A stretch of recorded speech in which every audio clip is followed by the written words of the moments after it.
Al-Qusairi yang mengatakan dalam kitabnya, yaitu Ar-Risalah Al-Qusairiyah fil ilmi tasawuf.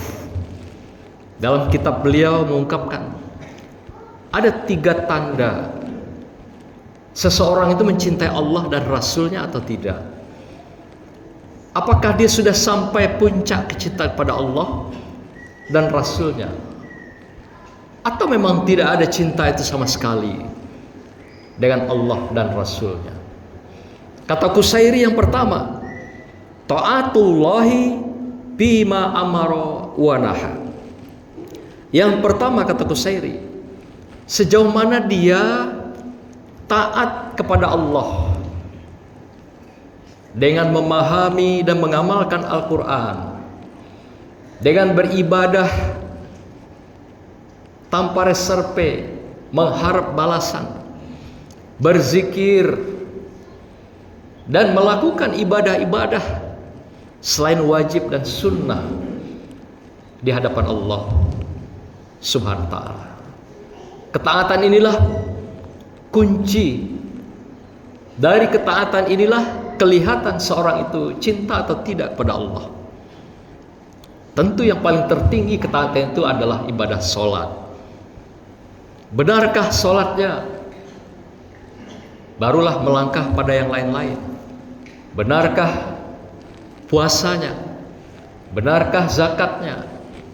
Benarkah amalan-amalan lainnya dan kesolehan-kesolehan serta pengabdian lainnya di hadapan Allah Subhanahu wa ta'ala?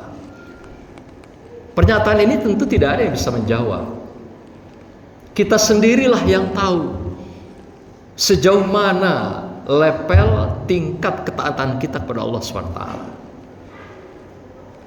Satu ketika kita juga mungkin bermalas-malasan berpuasa, bersedekah dan sebagainya, karena kita memang tidak hidup di ruang yang hampa, tapi kita hidup bersama, beriringan dengan manusia lainnya, dan juga jin, iblis, dan syaitan yang selalu membisikkan dalam setiap tarikan napas dan langkah kita.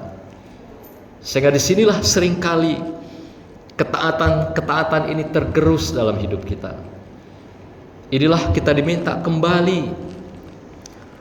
kembali kepada Allah dengan beribadah, dengan mentaatkan diri sebagai ukuran, sebagai tanda cinta kita pada Allah Subhanahu wa ta'ala. Yang kedua kata Qusairi, ittiba'ur rasul fi qaulihi wa fi'lihi.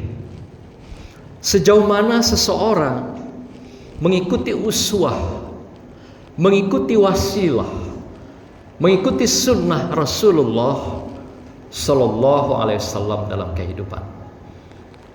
Ini pun tidak bisa ada orang yang bisa menjawab.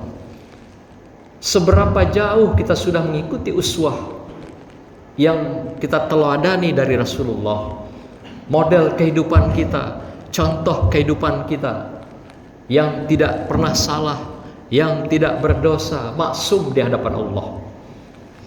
Hanya kita juga yang tahu, yang bisa menjawab. Sudah benarkah lisan kita? Sudah benarkah perilaku perbuatan kita? Berpakaian kita, makan dan minum kita, sampailah tidur kita, sampailah kita juga mandi dan sebagainya. Inilah yang dikatakan dengan uswah itu. Sedangkan wasilah adalah jalan. Sampai sejauh mana jalan yang telah ditinggalkan, yang telah dirambah oleh Rasulullah ini, kita tempuh menjadi jalan hidup kita. Ini pun tidak ada yang bisa menjawab. Hanya diri kita pribadi yang bisa menjelaskan secara lahir maupun batin. Sebab bisa saja orang berpura-pura menjadi soleh, alim, apalagi untuk sebuah pencitraan. Orang bisa saja menunjukkan seakan-akan uswah, wasilah, sunnah dalam kehidupannya, tapi itu adalah palsu, adalah kepura-puraan, dan Allah tahu semua itu. Apa yang kita lakukan di hadapan Allah, tentang perilaku, sikap kita. Apakah memang sudah memenuhi uswah atau mengikuti jalan wasilah yang sudah Rasulullah tinggalkan untuk kita semua. Yang ketiga, kata Al-Qusairi, salahul khalqi ma'ahu birifki wal mahabah. Sejauh mana kamu memperbaiki, menata hubungan dengan sesama makhluk dengan kelembutan, dengan toleransi, dengan silaturahim, dengan saling berbagi, dan dengan kasih sayang, mahabbah.